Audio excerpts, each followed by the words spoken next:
کیا لوگ یہ خیال کیے ہوئے ہیں کہ صرف یہ کہنے سے کہ ہم ایمان لے آئے چھوڑ دیے جائیں گے اور ان کی آزمائش نہیں کی جائے گی؟ اور جو لوگ ان سے پہلے ہو چکے ہیں ہم نے ان کو بھی آزمایا تھا اور ان کو بھی آزمائیں گے، سو اللہ ان کو ضرور معلوم کرے گا جو اپنے ایمان میں سچے ہیں اور ان کو بھی جو جھوٹے ہیں۔ کیا وہ لوگ جو برے کام کرتے ہیں یہ سمجھے ہوئے ہیں کہ یہ ہمارے قابو سے نکل جائیں گے؟ جو فیصلہ یہ کرتے ہیں برا ہے۔ جو شخص اللہ کی ملاقات کی امید رکھتا ہو تو اللہ کا مقرر کیا ہوا وقت ضرور آنے والا ہے، اور وہ سننے والا ہے، جاننے والا ہے۔ اور ہم کسی قدر خوف اور بھوک اور مال اور جانوں اور میووں کے نقصان سے تمہاری آزمائش کریں گے، اور صبر کرنے والوں کو بشارت سنا دو کہ ان لوگوں پر جب کوئی مصیبت واقع ہوتی ہے تو کہتے ہیں کہ ہم اللہ ہی کا مال ہیں اور اسی کی طرف لوٹ کر جانے والے ہیں۔ یہی لوگ ہیں جن پر ان کے پروردگار کی عنایتیں ہیں اور خصوصی رحمت بھی ہے، اور یہی سیدھے رستے پر ہیں۔ اور اے پیغمبر، ہم نے تم سے پہلے کسی آدمی کو بقائے دوام نہیں بخشا، بھلا اگر تم مر جاؤ تو کیا یہ لوگ ہمیشہ رہیں گے؟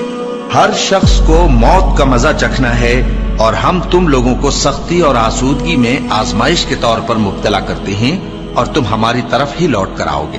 کوئی مصیبت زمین میں اور خود تم پر نہیں پڑتی مگر پیشتر اس کے کہ ہم اس کو پیدا کریں ایک کتاب میں لکھی ہوئی ہوتی ہے، اور یہ کام اللہ کو آسان ہے، تاکہ جو فائدہ تمہیں حاصل نہ ہو سکا اس کا غم نہ کھایا کرو، اور جو تم کو اس نے دیا ہو اس پر اترایا نہ کرو۔ اور اللہ کسی اترانے اور شیخی بگارنے والے کو دوست نہیں رکھتا۔ اور ہم نے تمہیں ایک دوسرے کے لیے آزمائش بنایا، کیا تم لوگ صبر کرو گے؟ اور تمہارا پروردگار تو دیکھنے والا ہے۔ اے اہل ایمان، تمہارے مال و جان میں تمہاری آزمائش ضرور کی جائے گی، اور تم اہل کتاب سے اور ان لوگوں سے جو مشرک ہیں بہت سی ایذا کی باتیں سنو گے، تو اگر صبر اور پرہیزگاری کرتے رہو گے تو یہ بڑی ہمت کے کام ہے۔ کیا یہ دیکھتے نہیں کہ یہ ہر سال 1 یا 2 بار بلا میں پھنسا دیے جاتے ہیں، پھر بھی توبہ نہیں کرتے اور نہ نصیحت حاصل کرتے ہیں؟ اور جو مصیبت تم پر واقع ہوتی ہے سو تمہارے اپنے کرتوتوں سے، اور وہ بہت سے گناہ تو معاف کر دیتا ہے۔ اور تم زمین میں اللہ کو عاجز نہیں کر سکتے، اور اللہ کے سوا نہ تمہارا کوئی دوست ہے اور نہ مددگار۔ کیا تم یہ خیال کرتے ہو کہ یوں ہی بہشت میں داخل ہو جاؤ گے؟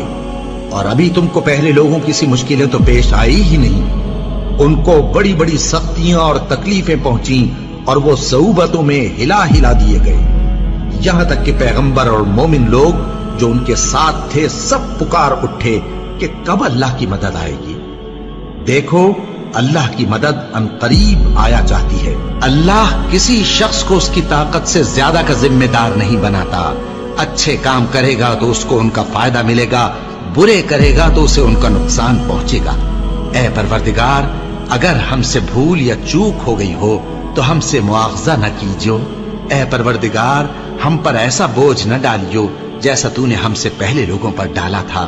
اے پروردگار، جتنا بوجھ اٹھانے کی ہم میں طاقت نہیں اتنا بوجھ ہم پر نہ رکھیو، اور اے پروردگار ہمارے گناہوں سے درگزر کر اور ہمیں بخش دے اور ہم پر رحم فرما۔ تو ہی ہمارا مددگار ہے، سو ہم کو کافروں پر غالب کر۔